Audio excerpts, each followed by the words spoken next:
Get Warrior Tough. Mental Training 101 with Andrew Wittman and Dutch Coleman. And now back to Andrew and Dutch.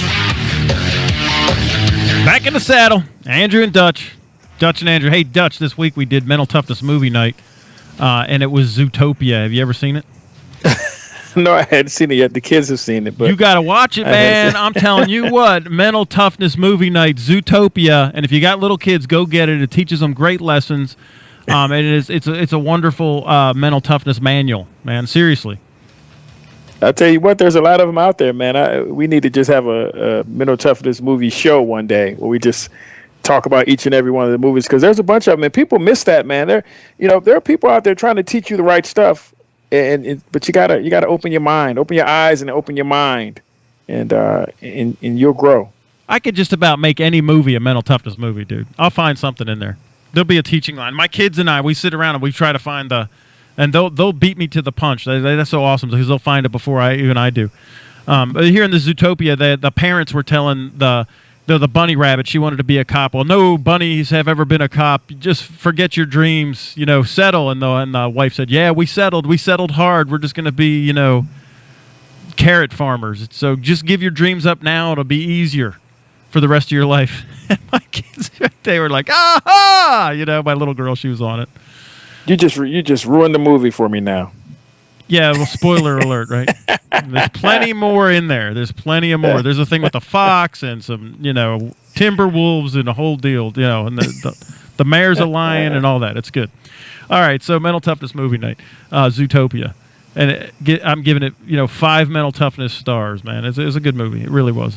Good stuff.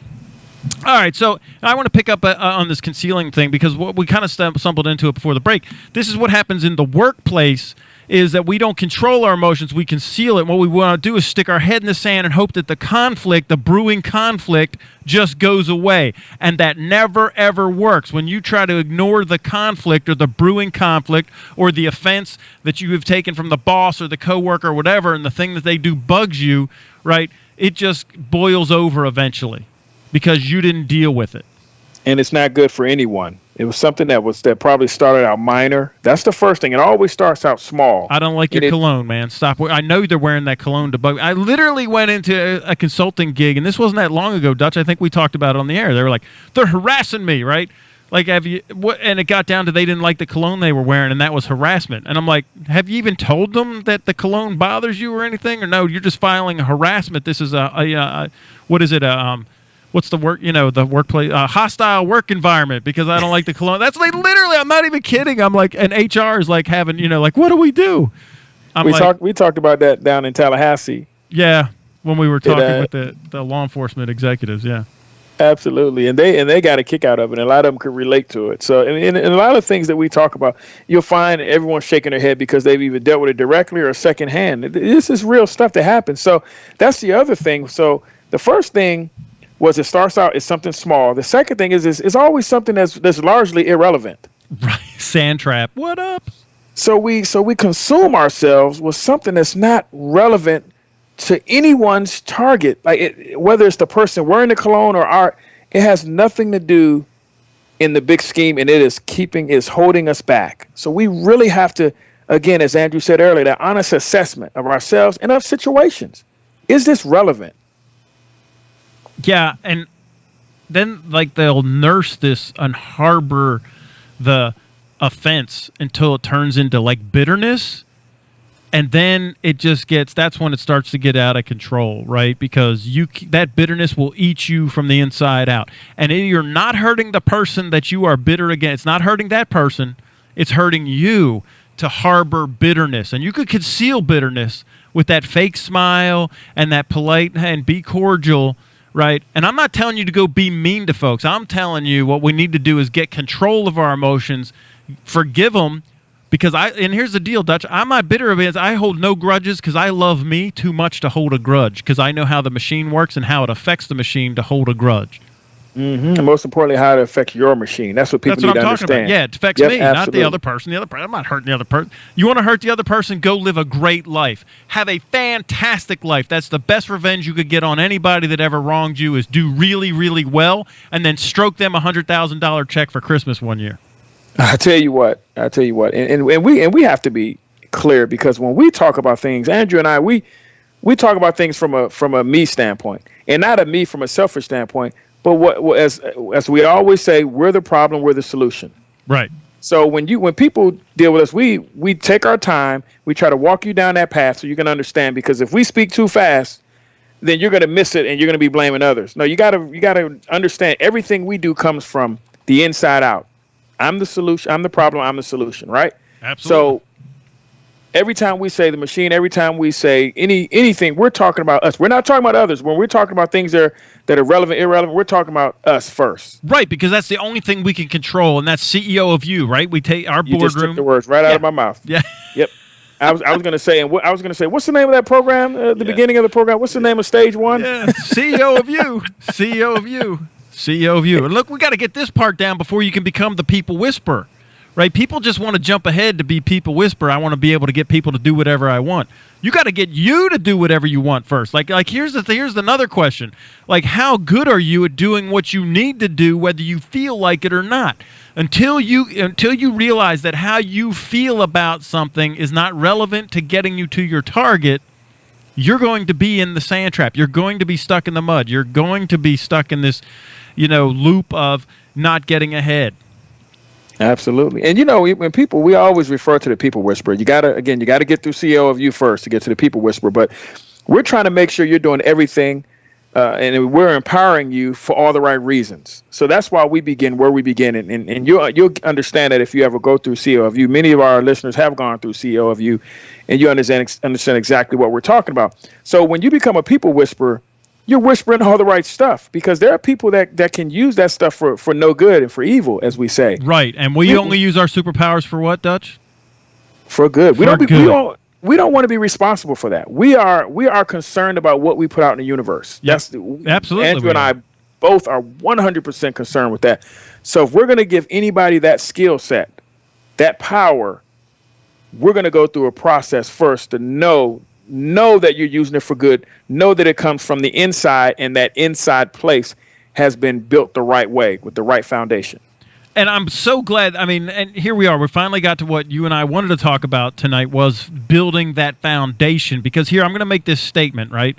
And this might shock some people, but listen, building a great life is no different than building a great structure, be it a bridge, a stadium, a skyscraper, a house. You have to go through a planning process. You have to gather resources. You have to have experts build the thing. Right? It doesn't just happen. Building a great life is no different than building a great structure, Dutch. And there's absolutely no difference in the from planning to moving in. There's no difference from building a house from the planning stage, because you got to decide, well, what kind of house do I want? Aren't you deciding what type of person I want to be? Who am I? Right. And where do I want the house? What location? Where do I want that? What's my destination? Yeah, right. So, and then what do I want the rooms to be? It drives me, crazy when people think, and you're around them, and this is the masses, that a great life just happens. And maybe it'll happen to them. Or you know what they think about as a great life? They only look at one. We always talk about living on 8 cylinders, right? Living on all 8 cylinders. Yeah. Okay, so when a lot of times when people look at life, they only look at one thing: finances.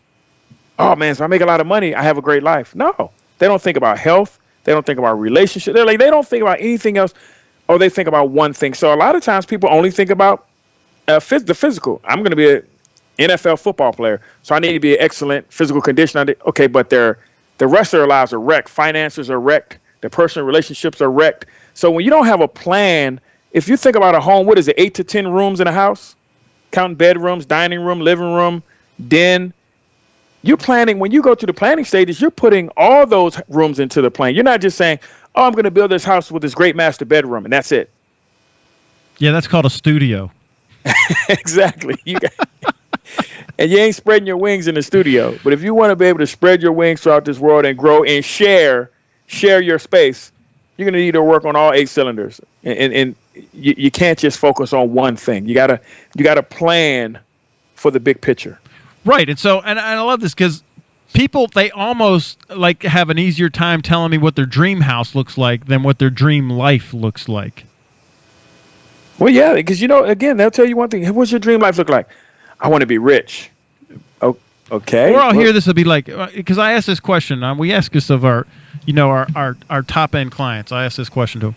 Tell me what you really want out of life more than anything else, and they'll give me like the town hall answer, like I want to help people. What does that mean? Like, yeah, I could walk down the streets of San Francisco with a pocket full of quarters and drop a quarter in every homeless person's Starbucks mug, every vagabond, and I could say, check, I helped them, but did I help them? You're so right, and what we're talking about is the beginning, right? We're talking about the foundational stuff, right? Yeah. So people, they get off to a horrible start in the beginning, and we know what a house with a horrible foundation looks like, or what happens to it. But that's what we're doing with our lives. At the planning stages, we're screwing it all up because we don't have a planning stage. We don't do any planning, or it's very limited. It's very lacking. Or this is what happens, Dutch. This is the other thing. We go shopping for whatever's on the market. That's a great way. Yep, that's a great way to look at it. In our price range. Right? Yeah. So I don't even bother with building a house or dreaming with it. Let me just go shop in this price range and see. So let me see what kind of price range life I want, and I'll go shop and see what they got on the market. So we end up limiting ourselves more than anyone else is limiting us. It's just ridiculous. It drives me absolutely insane. And if they see somebody who had a great life, they just be like, well, they're lucky. That just happens to some people. Or they're only looking at that one cylinder. Or that they see the one that's most visible, and then they deem that's it. Yeah. And we really don't know what's going on with the other 7, but we just saw that one, and we go, that's what I want. And we're always looking at, like you said, we're always looking at other things. We're looking at what's available instead of going to the honest assessment. What do I want, and what does that look like? Being very detailed. I'm talking to the smallest detail. Being very intentional about everything, every aspect of it. Putting it down, planning, setting the course, going for it. Don't want to do the work, man. Don't want to do the work. They don't want to do the work. This is why they're called the masses, because the majority of people don't want to do the work. They're more happy being happy, quote, quote, happy. They're satisfied being comfortable, living however they're living, and they just make the best of what they got. And you know what Thomas Edison said this, you show me a thoroughly satisfied person and I'll show you a failure. And you know what?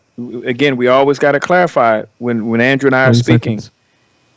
Satisfied, you don't have to feel guilty about not being satisfied. We can explain that more after the break. Yeah, after the break. We're right up on it, Dutch. And this is a good conversation. All right, you're listening to the Get Warrior Tough radio show. Come on back. Dutch and Andrew will be waiting for you.